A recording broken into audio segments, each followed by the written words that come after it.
Zizek and the difference between Balkans and Europe? Okay, hold on. Last screen. Okay, we can begin. Okay. Now, what you see here is, at least in summer or in the fall, one of the nicest views of Ljubljana. It looks like Paris, green leaves, etc. On both sides, nice old houses, nothing special. But you are wrong.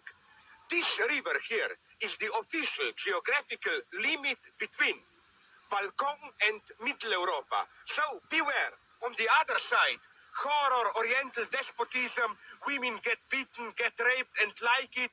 On this side, Europe, civilization, women get beaten and raped but don't like it. So, Balkan, Middle Europa, don't forget it.